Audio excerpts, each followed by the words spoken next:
Hi everyone, today we're going to be working on solving multiplication equations. A multiplication equation is an equation like 2x equals 10. Okay, 2x, of course that means 2 times the value of x. It means that the variable x is multiplied by 2 and that equals 10. Multiplication and division are inverse operations. Okay, now hopefully you remember what that means, but inverse operation means the opposite. So let's get that down. Inverse operation means opposite. So because we're working with multiplication equations today, the opposite of multiplying is division. So we're going to be using division to solve these problems. So right away here, we're going to go ahead and solve this equation. Actually, they do it for us. We're going to talk through it, and then we'll try some on our own. So again, we have our 2x times 10 right here. And what you have to do we're trying to get the x by itself, okay? Now, I know some of you, maybe you look at this and right away in your head, you say, well, that's easy, it's 5. Because of course, 2 times 5 equals 10.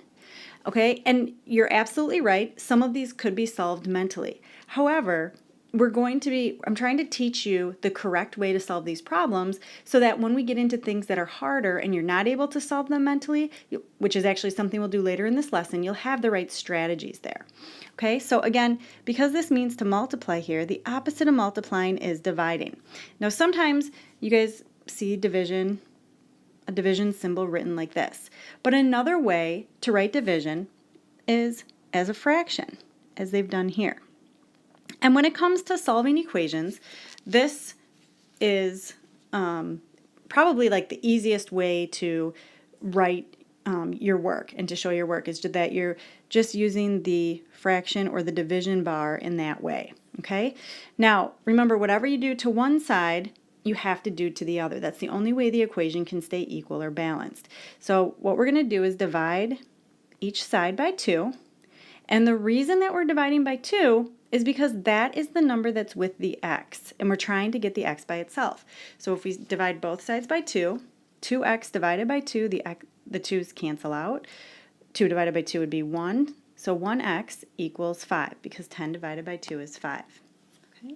Then the thing that is really wonderful about these kind of problems is that you can check your solution.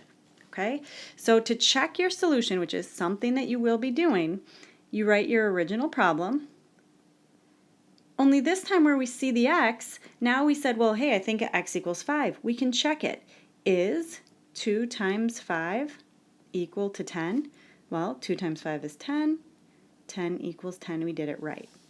Okay? If you did not get the same thing on both sides of the equation, that means you made a mistake and you should go back and see what you did wrong. Okay, let's try a few more.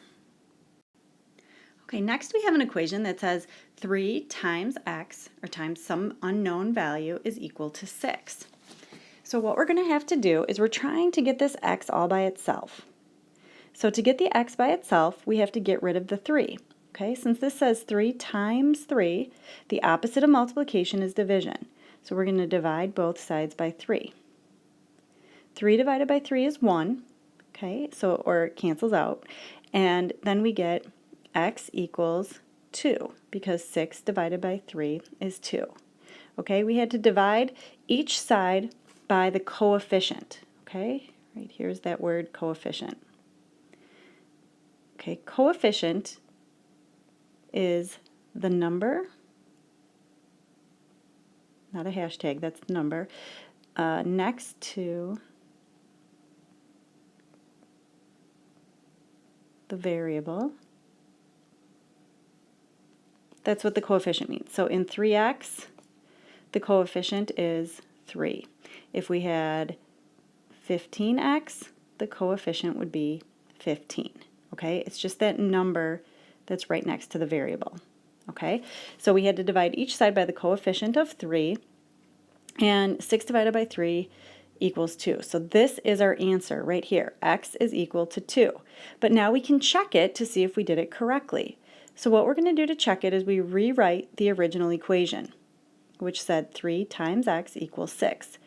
But now we can replace the x with what our answer is, which was a 2. So we're going to replace the x with 2 and put it there. And then we're saying, is this true? What is 3 times 2? Well, of course, 3 times 2 is 6.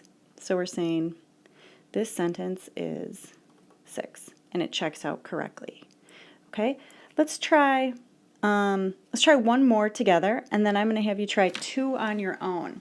So the one that I actually want to try is letter B right here. And the reason I'm not doing A first is because if you notice, in this case, the x is on the right side of the equation. Okay, it doesn't matter what side that is because it's an equation, both sides are equal. But what is important is that we're getting the x by itself. So to solve this one, what we're going to have to do is divide both sides by, that's right, 4. Okay, the reason we're dividing by the 4 and not the 8 is because we always have to get rid of our coefficient or the number that's right next to the variable. So here we're going to keep our equal sign lined up. 8 divided by 4 is 2, and 4x divided by 4 is just going to be x. So in this case, our answer is 2 equals x. Okay, now that's the same thing as x equals 2 because it's an equation. You can write it either way. If you don't like it being written like that, you can always fix it at the end, but it doesn't matter. It means the same thing no matter which way you write it. Now, the other thing you need to do here is check your solution. So to check your solution, the first thing that you need to do is rewrite the original equation, which was 8 equals 4x.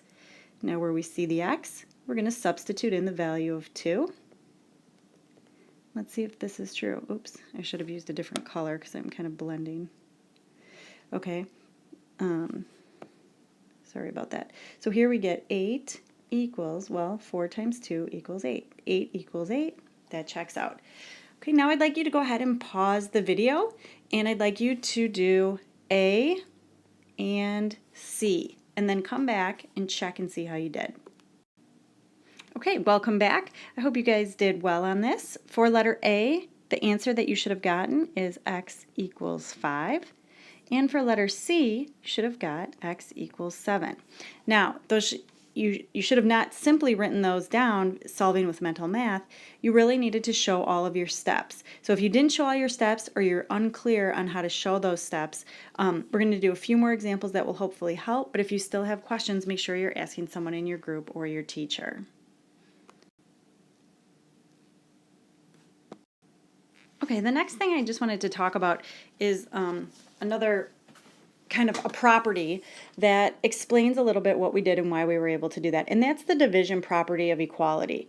What that says is that if you divide both sides of an equation by the same number, as long as it's not 0, the two sides will remain equal. And then they show you 2 quick examples here, which is exactly the kind of thing that we've been doing.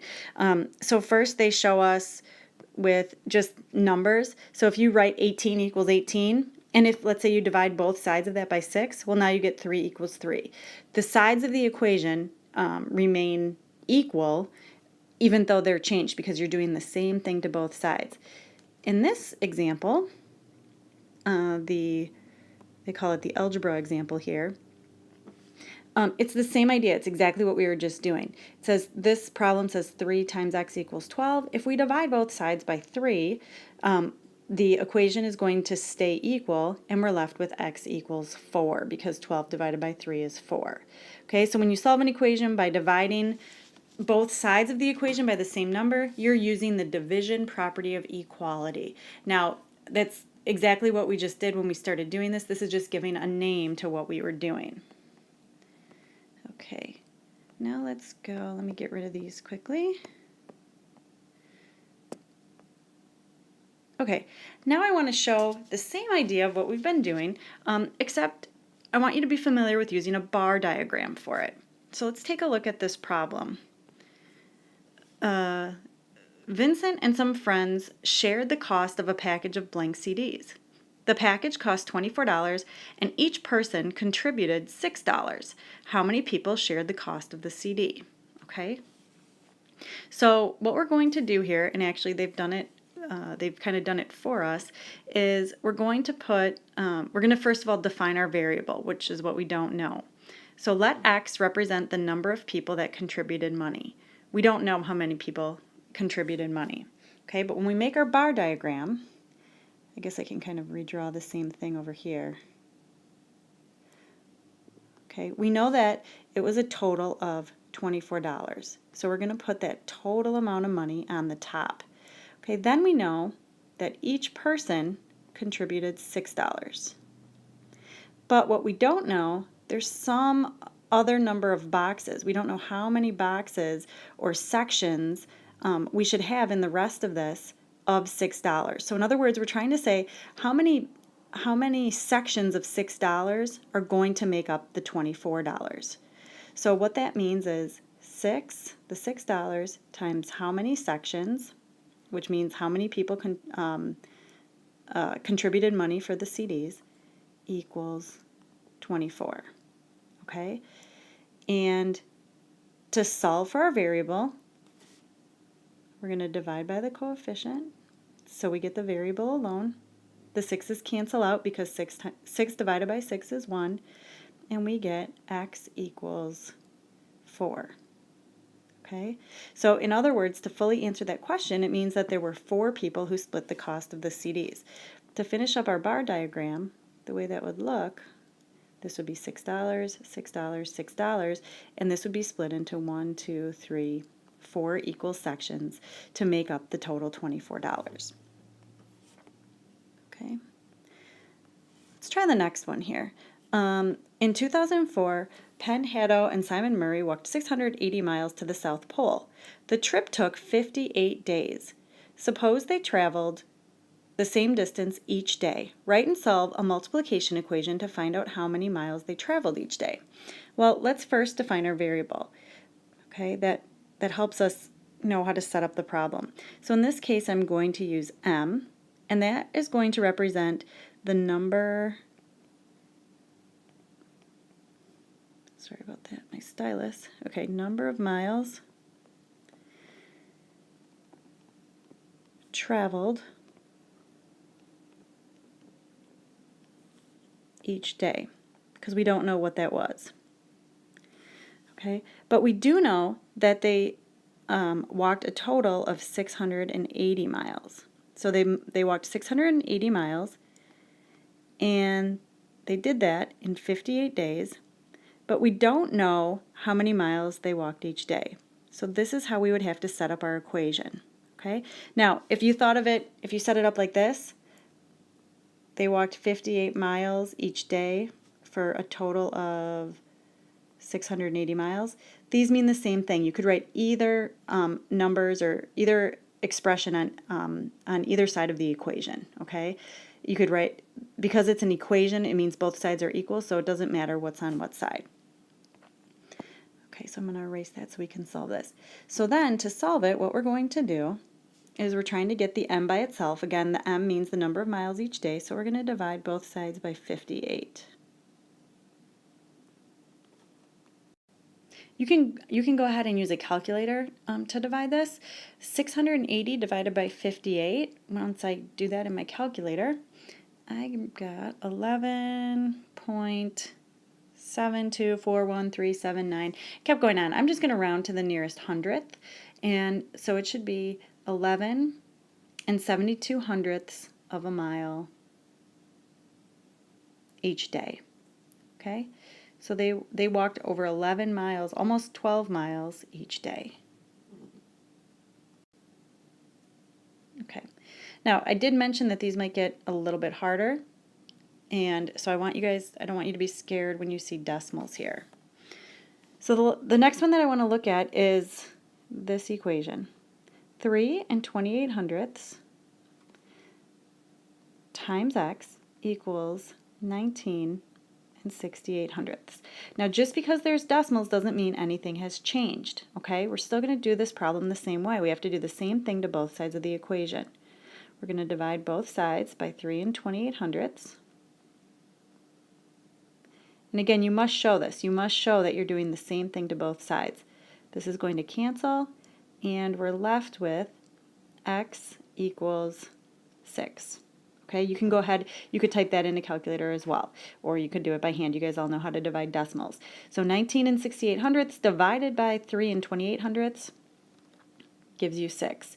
Now again, it's going to be important to check your answers. And the way you check it is you first write the original equation, then you're going to replace your variable with whatever your answer was. In this case, it would be a 6, and see if you get the same thing on both sides. So make sure your sentence is true. They showed the work there, and again, you could use the calculator. And 3 and 28 hundredths times 6, you should be getting 19 and 68 hundredths. Okay? I would like you to please solve these last 3 problems, and by the last 3, I mean E, F, and G. And I'd like you to follow the instructions. Solve each equations and check your solution. Okay, if you need to add another page, go ahead and do that to show all of your work. When you are doing your practice and you're working through this concept, if you're not showing what you're doing to both sides of the equation, you are going to have to redo it. Okay, because we're setting you up to solve much more difficult things in the future, and so you've got to learn it the right way now so that you don't make mistakes going forward. And especially with the decimals, most of you probably couldn't solve those mentally, even if you were trying really hard anyway. So make sure that you're showing your work for every problem you do, and that you're doing the same thing to both sides of the equation. Okay, let's take a look at letter E first and see how you guys did. What we're going to do here is first divide both sides by 2 and 25 hundredths. Okay, and this is going to cancel out, so we are left with n equals, I can go ahead and use my calculator to divide this, and it comes out to a nice even n equals 3. Now, I said that you had to check it, right? So hopefully you did that part as well. The way that you show your work for checking, I'm going to do it over here and then probably erase to show letter F. To check it, what you have to do is rewrite the original problem.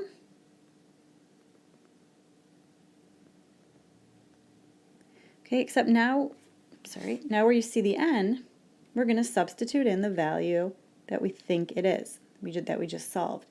So we're going to do 2 and 25 hundredths times, that's a decimal point, times 3, and we're saying, is this true? Does that equal 6.5? Well, go ahead and put that in your calculator or do it by hand. 2 and 25 hundredths times 3 does in fact equal 6 and 75 hundredths. So we know we did it right. Okay. Let me go ahead and erase that.